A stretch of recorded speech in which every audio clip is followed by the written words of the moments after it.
My name is Ware, and I'm the interim executive director of the Chamber of Commerce, and I'll attempt to be your moderator tonight.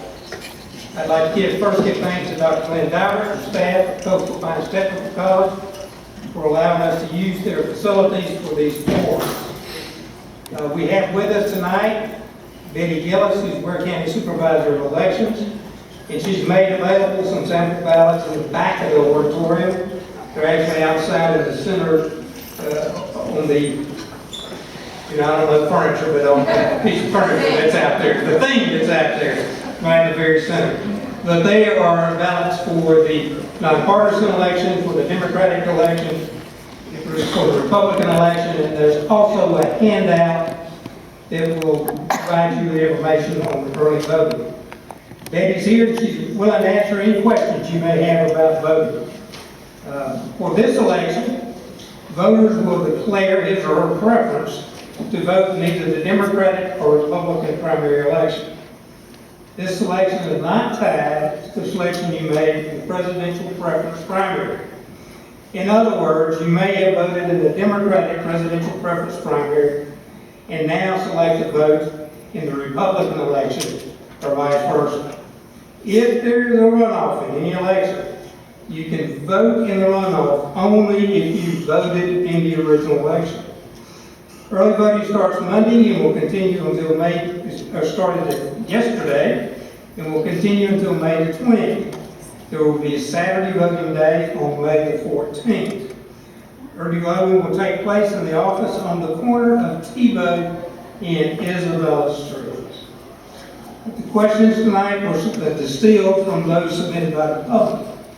The Chamber and Keystone Voters League thanks the public for submitting the questions and for the depth and the quality of the questions. We'll begin tonight. We will do the probate judge's election first, followed by the tax commissioner, and then followed by the race for county chairman. Each panelist will be allowed to give a 2-minute opening statement. Then we'll begin with the questions, and they'll have 2 answers to respond to the question, and then we'll have a 1-minute closing statement from each one of the participants. So for a probate judge, after that panel is finished, there will be a slight break for us to allow it to change and get set up for the tax commissioner's office. We'll begin with the probate judge, and we have running the incumbent is Judge Calvin Bennett, and he'll be facing Vicki Thompson.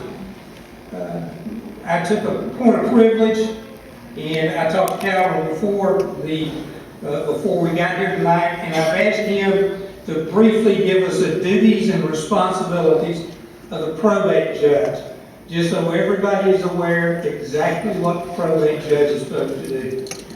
Judge Bennett, would you give us a brief summary of the duties and responsibilities? Well, thank you, Al. Appreciate it. As far as the probate judge, a little history first. The original probate judge system came out of the English jurisdiction and came to America and was the inferior courts. Had the inferior court and superior court. Later on it was changed to the court of the ordinary, and then later on again it was changed to the probate court. The probate court has handled everything from the duties of commissioner of the county on down through all the other things that a judge would normally do. Now the judges nowadays only handle probate in Ware County. Some of the other counties handle traffic, file records, and elections and other things. And that's the way that this county is different. And it would be a handful. But the probate court handles the duties as for probating the wills, administration of estates without any wills, for guardianships on adults and minors, for guardianships on adults and minors, and for marriage license, firearms license, We have to review the criminal histories on all firearms license to really find one who decides whether this person is authorized by law, federal law and state law, to be able to carry a concealed weapon. There's to maintain the records of the county and just handle the general duties that are available. Now we do, in our court, we offer notary service to the county free of charge. And anything that, mainly is we're there as a helper to help people through work, bad times, and probating bills and things of that sort. And we try to be open and be there for anyone that needs assistance. That's what the probate court is all about. All right. Thank you, Judge Benton. And we'll start with the first question for you, Ms. Thompson. What specific experiences do you have that would allow you to perform the duties of the probate judge? I have experience with dealing. I I have experience with dealing with the public in the emergency room where I work now, dealing with end-of-life situations. So I'm able to talk with them and direct them towards the probate court so that they'll know where they can get their information from. I also have Judge Bennett signs affidavits, which are turned over to us in the emergency room, where we determine what type of care if someone's to the point where they can't care for themselves anymore. Then we determine, what needs to be, how they need to be cared for. And also, I work at the police department as an auxiliary officer, so I'm familiar with the gun laws and stuff. So this is what I'm familiar with. All right. Thank you, Ms. Thompson. Judge Bennett, your response. I had 30 years of law enforcement experience as a Georgia State Trooper, and also had 4 years of Air Force training before that. And after I retired from the State Patrol in 2002, I supervised approximately 200 something people at the Thomas Transport as safety director there before I ran for the office and became the probate judge for Ware County. I have had 12 years of experience, almost 12 years of experience as judge at Ware County, and have attended numerous schools and hours of training each year. Plus, I just completed a certification course through the University of Georgia Carl Vinson Institute. It was 72 hours of advanced training in probate court procedures, and I'm now eligible for a certified judge position. All right. And I skipped a step, so we're going to back up and do that right now. I didn't allow you 2 minutes for your opening statement. So Judge Bennett will begin with you with 2 minutes for your opening statement. I'm Calvin Bennett. I'm born and raised around Millwood, Georgia. I have a wife, Doris, who was raised here in Waycross. Her father owned Vaughn's Radiator Shop on Albany Avenue in Waycross. And they still living in Kenton. And I have 2 sons, Scott Bennett and Brandon Bennett, who's here tonight. And I have their wives, Christy Bennett and Candy Bennett. Scott has 1 daughter, Candy, and Brandon has 3 children, two girls and a boy. And we resided in Ware County all my life, except for when I was in the military and about a 2-year stint when I was stationed in Brunswick, Texas. Ms. Thompson, your opening statement, please. Okay. Vicki Thompson, and I have lived the majority of my life in Ware County. I graduated from Ware County High School. I attended local colleges. I attended the technical school back when it was Waycross Ware Tech. I was married to the late Terry Thompson of Jamestown for 23 years. My medical career of 35 years plus has put me to where it's going to be coming to an end, and I wanted to stay in touch with the public, so this is why I chose to run for the probate court judge. because they still deal with the public, and I want to be able to deal with the public. I have no problem with teamwork. I have 8 nurses that usually work under me. We do teamwork. We've dealt with end-of-life care, so therefore we're familiar with some of the things that the probate court does with the wills and the states and stuff like that. And like I said, I've also dealt with the affidavits that we've been sent, where we have to determine if a patient is mentally capable of continuing their daily care of life. So I'm very familiar with all of that. I have many positive ideas for this office. Number one of my ideas will be that I will be there for you Monday through Friday, 9 to 5, and I'm even looking into if there would be able to be a emergency number I could be reached at for on-call purposes. And I'm looking forward to learning and everything I can to make this a positive change. And with people of Ware County support, I think I can do this, and I'll work hard to do this for you. Change is positive. Thank you. And we'll go, once again to you, Ms. Thompson, for another question. The probate court has a budget of nearly $150,000. What has been your experience in dealing with a budget of this size, and what are your ideas on reducing this budget or improving the efficiency of the office? Okay. Some of my ideas would be, as we do and we deal with, I don't get into a lot of the budget at the hospital, but we do work with some of the budget in our department. And you have to look into supplies that are ordered for this office. I would look into supplies and the companies that are supplying supplies for this office and see if there, if there needs to be a change or if everything's okay with that. I would also look into just different types of things that you would look into, like, I don't know how to explain this exactly. But because, like I said, we don't deal with a lot of the budget in the hospital, but we do things like going around, turning off lights. We go around and make sure that everybody, I send people home early, to cut down on the budget. So these are just a few things. And it's something that I will have to look into more once I get in the office, if I get it. All right, thank you. Judge Bennett, you need to repeat the question. Go ahead. All right. The probate court has a budget of nearly $150,000.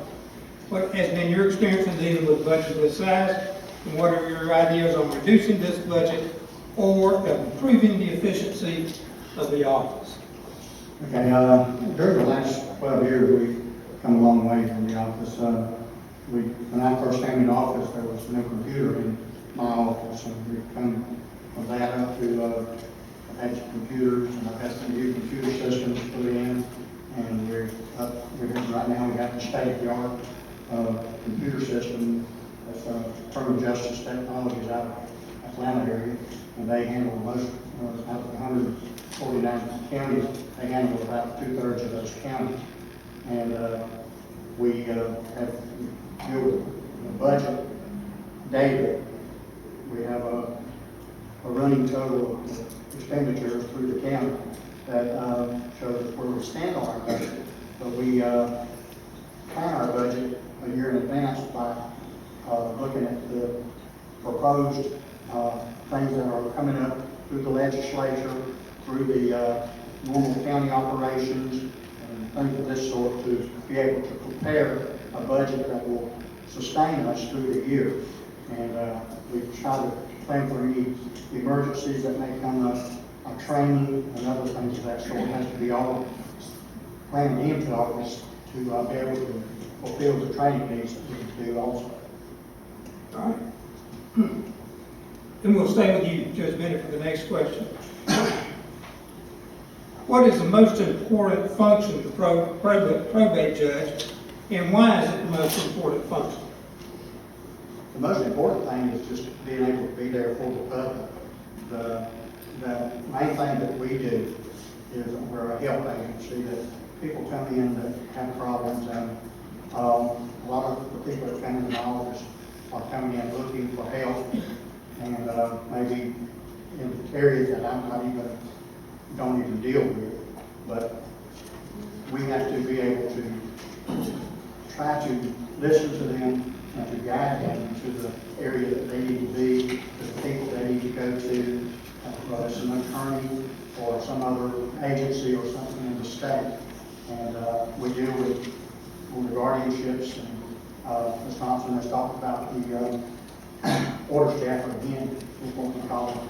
And these are, a lot of people in Spurfield has 1013s, but we have to have 2 people that have been in contact with this person within 48 hours that can certify that this person and sign an affidavit saying this person is a danger to themselves or to others by recent overt acts or whatever.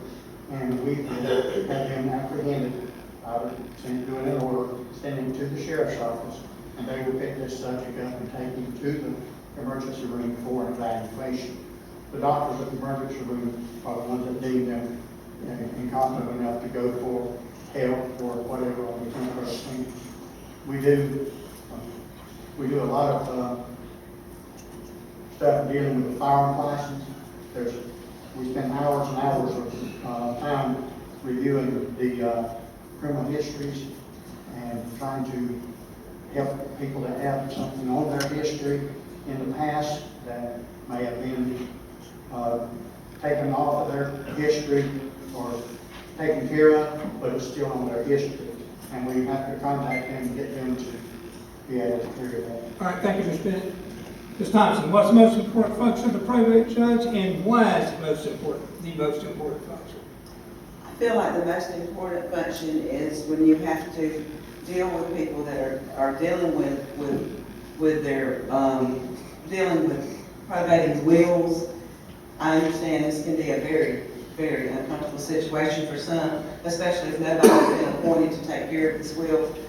As a matter of fact, a lot of times we are asked, if somebody's coming to the end of their life in the emergency room, we're asked, how do we deal with this? Who takes care of this? And it's always hard to talk to the person that's having to do the most dealing with it, the person that's in charge of the will. I think this is the toughest thing on families, for the simple fact. And then the other one is, like you said, the affidavits that we get when they have to apprehend the patient, bring them to us. That's very hard to deal with too, because you are literally just putting this patient in a position where you make the decision that they can no longer carry on with their daily ideals of life. Okay, thank you.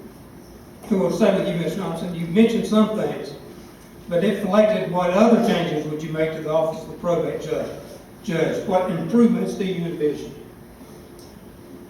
I'm glad you asked that.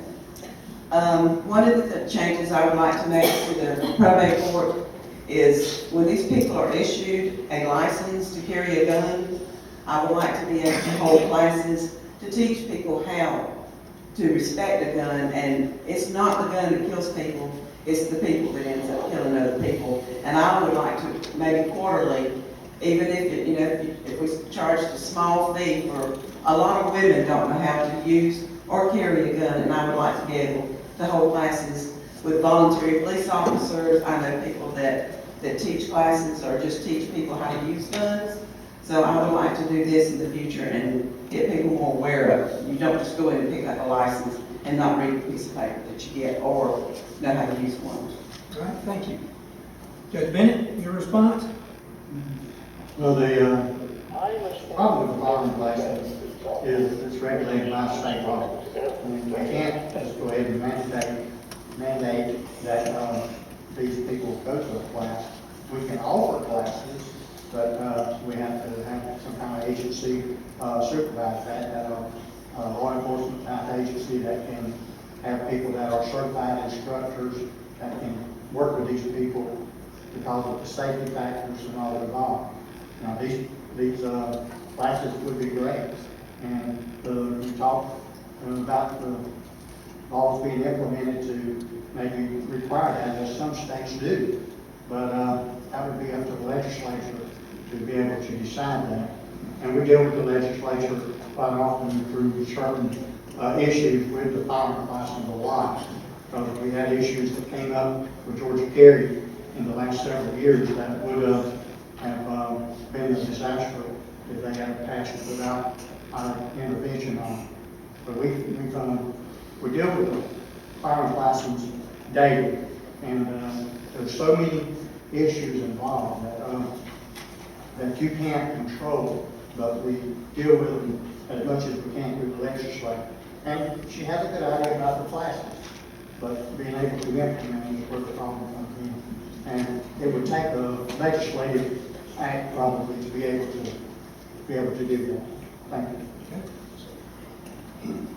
Now, this is an actual question, Judge Bennett, and I'm going to ask it because I thought that the response that both of you would give us some insight into how you view your life. Both of you could have been enjoying an easy, no stress life. Why in the world do you want this job? Judge Bennett?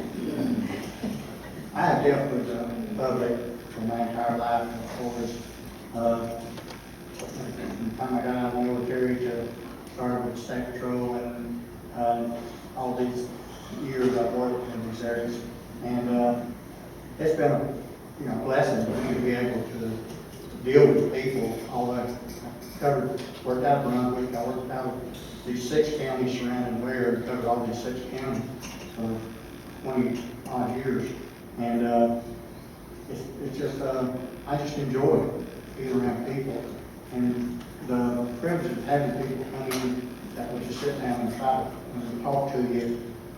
A lot of times it's just a big carry on conversation, and a lot of times it's for just direct needs that they have in their lives, and to be able to be there to maybe to guide them or to just be there to have an ear that they can vent to. Now, there's a lot of things that we're not able to do, but I enjoy what I do.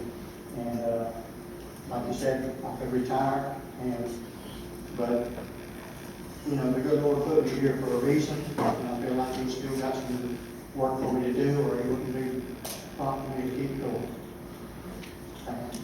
Thank you, Judge Bennett. Ms. Thompson? Well, I basically feel the same way.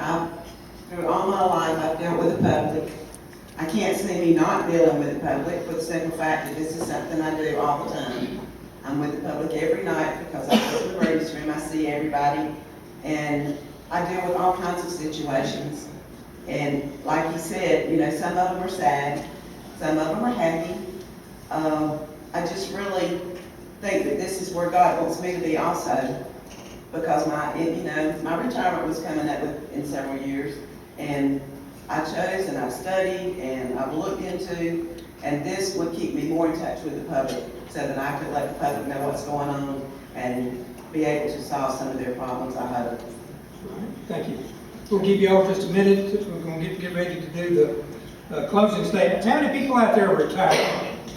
Raise your hand.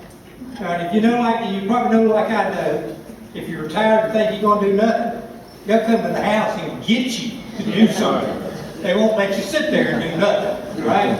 So we'll go with our closing statements, and we'll start with you this time. Okay. First off, I'd like to thank the Keystone voters and the Exchange Club, and also Ms. Betty Gillis for coming. And also I'd like to thank you, Mr. Gaddis. And also the public that has showed up tonight. It's been a good response tonight, and we appreciate it. I hope I've given you a little insight into what why I am seeking this position, because I am not going to be one to sit still if I ever retire. I agree with you on that, Larry. But I just want you to go to the polls on May 24th and vote for me, Vicki Thompson, and I'll do my best, and I'll give my 100% to you. Judge Bennett? And I just want to thank everyone for being here. I want to thank the voters of Ware County for allowing me to be the probate judge for the last 11 plus years. And I just want to let her know that it has been a privilege to be able to serve Ware County. People of Ware County are fantastic people. They are loving people, and I have been here for all this time. I have an open door policy. I try to, if anyone needs to talk to me, all they got to do is come by or pick up the phone and call. I don't know how many people have my cell phone number, but it's available anytime, and I try to answer it when I can. But I just enjoy people, and I just enjoy the privilege of being able to serve. And thank everyone here for being here tonight. And thank the Keystone voters, and thank you, Mr. Gaddis, for being here to serve us. And I thank all of you. politicians that's here tonight for coming out, and not just the ones that are going to be on the hot seat, but the others also. Thank you for being here. We thank you. Thank you.